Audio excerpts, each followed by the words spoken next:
ಮೀನರಾಶಿಯ ವೀಕ್ಷಕರೆಲ್ಲರಿಗೂ ಸಹ ವಿಠಲ್ ಭಟ್ ಮಾಡುವಂತಹ ನಮಸ್ಕಾರ ಹಾಗೂ ಚಾನೆಲ್ಗೆ ಸ್ವಾಗತ. ವೀಕ್ಷಕರೇ, ಈ ಒಂದು ವಿಡಿಯೋದಲ್ಲಿ ನಾನು ಮೀನರಾಶಿಯವರ ಜುಲೈ ತಿಂಗಳ ಮಾಸ ಭವಿಷ್ಯದಲ್ಲಿ 5 ಶುಭ ವಿಚಾರಗಳನ್ನು ತಿಳಿಸಲಿದ್ದೇನೆ. ಎಚ್ಚರಿಕೆನೂ ಇರುತ್ತೆ, ಅದು ಇನ್ನೊಂದು ವಿಡಿಯೋ ಮಾಡ್ತೇನೆ, ಬಟ್ ಇದು ಶುಭ ವಿಚಾರಗಳ ವಿಡಿಯೋ ಆಗಿರುತ್ತೆ. ಸೊ ಪ್ರತಿಯೊಬ್ಬ ಮೀನರಾಶಿಯವರಿಗೆ ಜುಲೈ ತಿಂಗಳಲ್ಲಿ ಏನೇನು ಒಳ್ಳೇದಾಗಲಿದೆ ಅನ್ನುವಂಥದ್ದು ಗೊತ್ತಾಗಲಿ ಅನ್ನುವ ಕಾರಣಕ್ಕೆ ದಯವಿಟ್ಟು ನೀವೊಂದು ಸಹಾಯ ಮಾಡಿ. ನನಗೆ ವಾಟ್ಸಪ್, ಫೇಸ್ಬುಕ್, ಮೆಸೆಂಜರ್, ಟೆಲಿಗ್ರಾಮ್ ಎಲ್ಲ ಕಡೆ ಸಾಮಾಜಿಕ ಜಾಲತಾಣಗಳಲ್ಲಿ ಈ ವಿಡಿಯೋನ ಶೇರ್ ಮಾಡಲಿಕ್ಕೆ ದಯವಿಟ್ಟು ಮರಿಬೇಡಿ. ನೀವಿನ್ನು ಸಬ್ಸ್ಕ್ರೈಬ್ ಮಾಡ್ಕೊಳ್ಳಿ ನಮ್ಮ ಚಾನಲ್ ಅಂದ್ರೆ ದಯವಿಟ್ಟು ಸಬ್ಸ್ಕ್ರೈಬ್ ಮಾಡಿಕೊಂಡು ಬೆಲ್ ಬಟನ್ ಹೊತ್ಕೊಂಡು ಆಲ್ ಅಂತ ಮಾಡಲಿಕ್ಕೆ ದಯವಿಟ್ಟು ಮರಿಬೇಡಿ. ಫೇಸ್ಬುಕ್ ಅಲ್ಲಿ ನೋಡ್ತಾ ಇದ್ದೀರಾ, ನಮ್ಮ ಪೇಜ್ ಅನ್ನು ಫಾಲೋ ಮಾಡ್ಕೊಳ್ಳಿಲ್ಲ ಅಂದ್ರೆ ನಮ್ಮ ಪೇಜ್ ಅನ್ನ ಫಾಲೋ ಮಾಡ್ಕೊಳ್ಳಿಕ್ಕೆ ದಯವಿಟ್ಟು ಮರಿಬೇಡಿ.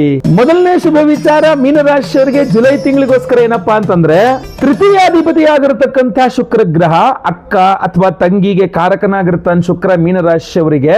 ಸೊ ಶುಕ್ರ ಜುಲೈ ತಿಂಗಳಲ್ಲಿ ಸ್ವಸ್ಥಾನ ಅಂದ್ರೆ ವೃಷಭದಲ್ಲೇ ಇರೋದ್ರಿಂದ ಅಕ್ಕ ಅಥವಾ ತಂಗಿ ನಿಮ್ಮಿಂದಾಗಿ ಅವರಿಗೆ ಅಥವಾ ಅವರಿಂದಾಗಿ ನಿಮಗೆ ತುಂಬಾ ಸಹಾಯ ಸಿಗಲಿದೆ. ನಮ್ಮ ಅಕ್ಕ ಹೆಲ್ಪ್ ಮಾಡಿದ್ರು, ನಮ್ಮ ತಂಗಿ ನಮ್ಮ ಸಿಸ್ಟರ್ ಹೆಲ್ಪ್ ಮಾಡಿದ್ರು, ನಮ್ಮ ತಂಗಿಗೆ ನಾನು ಹೆಲ್ಪ್ ಮಾಡಬೇಕು, ಮಾಡೋಕ್ಕಾಗುತ್ತಾ? ಓಕೆ, 100% ಮಾಡೋಕ್ಕಾಗತ್ತೆ.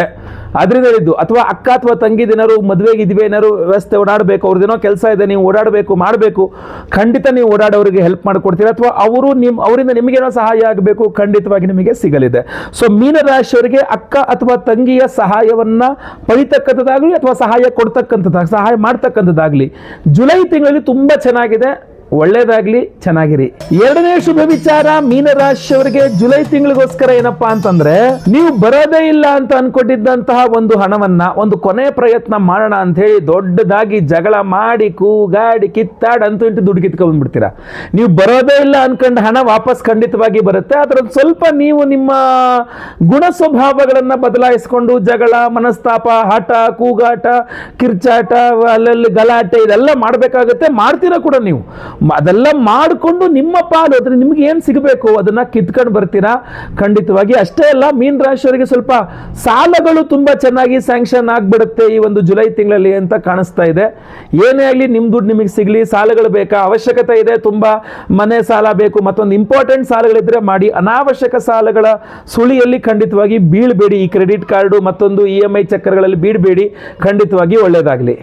ಮೂರನೇ ಶುಭ ವಿಚಾರ ಮೀನರಾಶಿಯವರಿಗೆ ಈ ಒಂದು ಜುಲೈ ತಿಂಗಳಿಗೋಸ್ಕರ ಏನಪ್ಪಾ ಅಂತಂದ್ರೆ, ಕುಜಗ್ರಹ ನಿಮಗೆ ಸಾಮಾನ್ಯವಾಗಿ ಎಲ್ಲರಿಗೂ ಭೂಮಿಕಾರಕ. ಕುಜಗ್ರಹ ನಿಮಗೆ 9ನೇ ಮನೆ ಅಧಿಪತಿಯು ಆದ್ರಿಂದ ಪಿತ್ರಾರ್ಜಿತ ಆಸ್ತಿಯನ್ನು ನಿಮಗೆ ಕೊಡ್ತಕ್ಕಂಥವನಾಗಿರ್ತಾನೆ. ಎರಡನೇ ಇಂಪಾರ್ಟೆಂಟ್ ವಿಚಾರ ಏನು ಅಂದ್ರೆ, ಕುಜಗ್ರಹ ಪಾಪಗ್ರಹ, ಕೇತುಗ್ರಹ ಪಾಪಗ್ರಹ. ಮೀನರಾಶಿಯವರಿಗೆ ಸಿಂಹರಾಶಿ 6ನೇ ಮನೆ, 6ನೇ ಮನೆಯಲ್ಲೇ ಕುಜ ಕೇತು ಇರತಕ್ಕಂಥದ್ದು. ಸೊ 6ನೇ ಮನೆಯಲ್ಲಿ ಪಾಪಗ್ರಹಗಳು ಶುಭ ಫಲಗಳನ್ನು ಕೊಡಬೇಕಾಗ್ತದೆ. ಸೊ ಮೀನರಾಶಿಯವರಿಗೆ ಷಷ್ಠದ ಕುಜ ಕೇತುವೆ ಯುತಿ ಪಿತ್ರಾರ್ಜಿತ ಆಸ್ತಿಗೆ ವಿಚಾರದಲ್ಲಿ ತುಂಬಾ ಅನುಕೂಲ ಮಾಡಿಕೊಡಲಿದೆ. ಸೊ ಪಿತ್ರಾರ್ಜಿತ ಆಸ್ತಿ ಯಾವುದೋ ಭೂಮಿ ಬರಬೇಕು, ಪಿತ್ರಾರ್ಜಿತ ಆಸ್ತಿ ಯಾವುದೋ ದುಡ್ಡು ಬರಬೇಕು, ಪಿತ್ರಾರ್ಜಿತ ಆಸ್ತಿ ಅಣ್ಣ ತಮ್ಮ ಅಕ್ಕ ತಂಗಿ ಜೊತೆ ಕೂತ್ಕೊಂಡು ಮಾತಾಡಿಕೊಂಡು ಒಂದು ಫೈನಲೈಸೇಷನ್, ಒಂದು ಕೊನೆಯ ಹಂತಕ್ಕೆ ಬಂದು ನೀವು ಸೆಟಲ್ ಮಾಡ್ಕೊಳ್ತೀರಾ ಅಂತ ಆದ್ರೆ ತುಂಬಾ ತುಂಬಾ ತುಂಬಾ ಅನುಕೂಲವಾದಂತಹ ದಿನಗಳು ನಿಮಗೆ ಜುಲೈ ತಿಂಗಳಲ್ಲಿ ಸಿಗಲಿದೆ. ಮೀನ ರಾಶಿಯವರಿಗೆ ಪಿತ್ರಾರ್ಜಿತ ಆಸ್ತಿ ವಿಚಾರದಲ್ಲಿ ಮಾತಾಡ್ಕೊಳ್ತೀರಾ ಅಂತ ಆದ್ರೆ ಅಂತ ಕಂಡು ಬರ್ತಾ ಇದೆ. ಖಂಡಿತವಾಗಿ ಒಳ್ಳೆಯದಲ್ಲ. ಯಾಕಂದ್ರೆ ಈ ಕಡೆ ತಂದೆಯ ಸಪೋರ್ಟ್ ಕೂಡ ನಿಮಗೆ ಖಂಡಿತವಾಗಿ ಸಿಗಲಿದೆ. ಸ್ವಲ್ಪ ನಿಮ್ಮ ತಂದೆಯವರು ಸಿಟ್ಟು ಮಾಡಿ ಮಾತಾಡಬಹುದು, ಬಟ್ ಆದ್ರೂ ಅಥವಾ ಉದ್ವಿಗ್ನ ವಾತಾವರಣ ಇರಬಹುದು. ಏನೇ ಆಗಲಿ ಔಟ್ಪುಟ್ ನಮಗೆ ತುಂಬಾ ಇಂಪಾರ್ಟೆಂಟ್. ಔಟ್ಪುಟ್ ಅಲ್ಲಿ ನಿಮಗೆ ಸಿಗಬೇಕಾದ ಪಿತ್ರಾರ್ಜಿತ ಆಸ್ತಿಯ ಪಾಲು ಅನ್ನತಕ್ಕಂಥದ್ದು ನಿಮಗೆ ಬಂದ್ಬಿಡುತ್ತೆ ಅನ್ನುವಂಥದ್ದಂತೂ ಸ್ಪಷ್ಟವಾಗಿ ಕಂಡು ಬರ್ತಾ ಇದೆ. ಖಂಡಿತವಾಗಿ ಪ್ರಯತ್ನ ಮಾಡಿ, ಒಳ್ಳೆಯದಾಗ್ಲಿ. ನಾಲ್ಕನೇ ಶುಭ ವಿಚಾರ ಮೀನರಾಶಿಯವರಿಗೆ ಈ ಒಂದು ಜುಲೈ ತಿಂಗಳಿಗೋಸ್ಕರ ಏನಪ್ಪಾ ಅಂತಂದ್ರೆ, ಮೀನರಾಶಿಯವರು ಜುಲೈ ತಿಂಗಳಲ್ಲಿ ಯಾವುದೇ ಭೂಮಿ ವ್ಯವಹಾರ ಮಾಡ್ಲಿಕ್ಕೆ ಹೋದ್ರೆ ಅದೊಂಚೂರು ಜಗಳ, ಮನಸ್ತಾಪ ಅಥವಾ ಆ ಥರ ಈ ಥರ ಆಗುತ್ತೆ. ಸ್ವಲ್ಪ ಎಳೆದಾಡುತ್ತೆ, ಮನಸ್ತಾಪಗಳಾಗುತ್ತೆ, ಜಗಳ ಆಗುತ್ತೆ. ಆದರೆ at the end of the day ಆ ಭೂಮಿ ವ್ಯವಹಾರ ನಿಮಗೆ ಮುಗಿಯುತ್ತೆ. ಅಂದರೆ ನೀವು ಸೇಲ್ ಮಾಡಲಿಕ್ಕೆ ಹೋಗಿ ಅಥವಾ ಪರ್ಚೇಸ್ ಮಾಡಲಿಕ್ಕೆ ಹೋಗಿ, ಬಟ್ ಭೂಮಿಗೆ ಸಂಬಂಧಪಟ್ಟಂಥ ಯಾವುದೇ ವ್ಯವಹಾರವನ್ನು ಮೀನರಾಶಿಯವರು ಜುಲೈ ತಿಂಗಳಲ್ಲಿ ಮಾಡ್ತಾರೆ ಅಂದರೆ ಸಕ್ಸಸ್ ಮಾಡ್ತಾರೆ. ಅದನ್ನು ಸ್ವಲ್ಪ ಜಗಳ ಮನಸ್ತಾಪಗಳಲ್ಲಿ ಎಂಡ್ ಆಗುತ್ತೆ, ಸಮಾಧಾನ ಇರಲ್ಲ, ಬಟ್ ಅಂದರೆ ಕೆಲಸ ಆಗ್ಬಿಡುತ್ತೆ, ಆ ವ್ಯವಹಾರ ಮುಗಿದೋಗುತ್ತೆ, ನೀವು ಮುಂದಿನ ವ್ಯವಹಾರಕ್ಕೆ ಹೋಗ್ಬಿಡ್ಬೋದು. ಸೊ ಅದರಿಂದ ಭೂಮಿ ವ್ಯವಹಾರ ವ್ಯವಹಾರಗಳಿದ್ರೆ ಖಂಡಿತವಾಗಿ ನೀವು ಮೀನ ರಾಶಿಯವರಾದ್ರೆ ಜುಲೈ ತಿಂಗಳು ಪ್ರಯತ್ನ ಮಾಡಿ, ಖಂಡಿತವಾಗಿ ಒಳ್ಳೇದಾಗ್ಲಿ. 5ನೇ ಶುಭ ವಿಚಾರ ಜುಲೈ ತಿಂಗಳಿಗೋಸ್ಕರ ಮೀನರಾಶಿಯವರಿಗೋಸ್ಕರ ಏನಪ್ಪಾ ಅಂತಂದ್ರೆ, ನೀವು ಮೀನರಾಶಿಯವರಾಗಿದ್ದು ಜಾಬ್ ಮಾಡ್ತಾ ಇರ್ತಕ್ಕಂಥವ್ರಾಗಿದ್ದು ತುಂಬಾ ಎಂತ ಹೇಳ್ತೀವಿ, ನಿಮಗೆ ತುಂಬಾ ಪ್ರಾಬ್ಲಮ್ ಆಗ್ತಾ ಇದೆ ಜಾಬ್ ಅಲ್ಲಿ, ತುಂಬಾ ಶತ್ರುಗಳ ಕಾಟ ಅಥವಾ ಏನೋ ಅಭಿವೃದ್ಧಿ ಇಲ್ಲ, ನೆಮ್ಮದಿ ಇಲ್ಲ, ನೆಮ್ಮದಿಯಿಂದ ನಮ್ಮ ಕೆಲಸ ನಮಗೆ ಮಾಡಿ ಕೊಡ್ತಾ ಇಲ್ಲ, ತುಂಬಾ ಹಿಂಸೆ ಆಗ್ತಾ ಇದೆ, ಯಾವಾಗ ಸರಿ ಹೋಗುತ್ತೆ, ಸ್ವಲ್ಪನಾರು ಸರಿ ಹೋಗೋದು, ಯಾವಾಗ ಸರಿ ಹೋಗುತ್ತೆ ಅಂದ್ರೆ ಜುಲೈ ತಿಂಗಳ 16ನೇ ತಾರೀಕಿನ ನಂತರ ನಿಮ್ಮ ಜಾಬ್ ರಿಲೇಟೆಡ್ ಪ್ರಾಬ್ಲಮ್ಸ್ ಅಥವಾ ಜಾಬ್ನಲ್ಲಿಯ ನಿಮ್ಮ ಸಮಸ್ಯೆಗಳೆಲ್ಲ ಒಂದೊಂದಾಗಿ ಸಾಲ್ವ್ ಆಗ್ತಾ ಬರುತ್ತೆ. ನಿರುದ್ಯೋಗಿಗಳಿಗೆ ಉದ್ಯೋಗ ಸಿಗಬೇಕು ಅಂತಂದ್ರು ಮೋಸ್ಟ್ ಪ್ರಾಬಬಲಿ ನಿಮಗೆ ಮೊದಲೆರಡು ವಾರಗಳು ಇಂಟರ್ವ್ಯೂ ಅದು ಇದು ಏನಾದ್ರು ಸ್ವಲ್ಪ ಆಟ ಆಡ್ಬಹುದು, ಬಟ್ 3ನೇ ವಾರ 4ನೇ ವಾರ ನಿಮಗೆ ಜಾಬ್ ರಿಲೇಟೆಡ್ ಆಗಿ ತುಂಬಾ ಚೆನ್ನಾಗಿದೆ.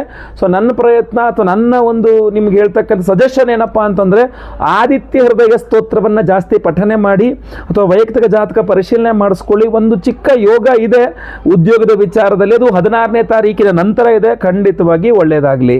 ಇದಾಗಿತ್ತು ಮೀನರಾಶಿಯವರ ಜುಲೈ ತಿಂಗಳ ಮಾಸ ಭವಿಷ್ಯದಲ್ಲಿ 5 ಶುಭ ವಿಚಾರಗಳು. ಸೊ ವಿಡಿಯೋ ಇಷ್ಟ ಆದರೆ ದಯವಿಟ್ಟು ಲೈಕ್ ಮಾಡ್ಲಿಕ್ಕೆ ಮರಿಬೇಡಿ. ವಾಟ್ಸಪ್, ಫೇಸ್ಬುಕ್, ಮೆಸೆಂಜರ್, ಟೆಲಿಗ್ರಾಮ್ ಎಲ್ಲ ಕಡೆ ಸಾಮಾಜಿಕ ಜಾಲತಾಣಗಳಲ್ಲಿ ವಿಡಿಯೋನ ಶೇರ್ ಮಾಡಲಿಕ್ಕೆ ಮರಿಬೇಡಿ. ನೀವು ಸಬ್ಸ್ಕ್ರೈಬ್ ಮಾಡಿಲ್ಲ ಅಂದ್ರೆ ದಯವಿಟ್ಟು ಕೆಳಗಡೆ ಸಬ್ಸ್ಕ್ರೈಬ್ ಅಂತ ಬಟನ್ ಸಬ್ಸ್ಕ್ರೈಬ್ ಮಾಡಿಕೊಂಡು ಬೆಲ್ ಬಟನ್ ಹೊತ್ಕೊಂಡು ಆಲ್ ಅಂತ ಮಾಡಲಿಕ್ಕೆ ದಯವಿಟ್ಟು ಮರಿಬೇಡಿ. ಫೇಸ್ಬುಕ್ ಅಲ್ಲಿ ನೋಡ್ತಾ ಇದ್ದಾರೆ, ನಮ್ಮ ಪೇಜ್ ಫಾಲೋ ಮಾಡಿಲ್ಲ ಅಂದ್ರೆ ಪೇಜ್ ಫಾಲೋ ಮಾಡ್ಲಿಕ್ಕೆ ದಯವಿಟ್ಟು ಮರಿಬೇಡಿ. ಎಚ್ಚರಿಕೆಗಳ ವಿಡಿಯೋ ಇದೆ, ಇನ್ನೊಂದು ಮೀನರಾಶಿಯವ್ರದ್ದು ಖಂಡಿತವಾಗಿ ಅಪ್ಲೋಡ್ ಆಗುತ್ತೆ. ಆ ವಿಡಿಯೋ ಜೊತೆಗೆ ಖಂಡಿತ ನಿಮ್ಮನ್ನು ಮತ್ತೆ ಭೇಟಿ ಮಾಡ್ತೇನೆ. ಎಲ್ಲರಿಗೂ ಸಹ ಒಳ್ಳೆಯದಾಗಲಿ. ಲೋಕ ಸಮಸ್ತ ಸುಖಿನೋ ಭವಂತು. ನಾರಾಯಣ ನಾರಾಯಣ ನಾರಾಯಣ.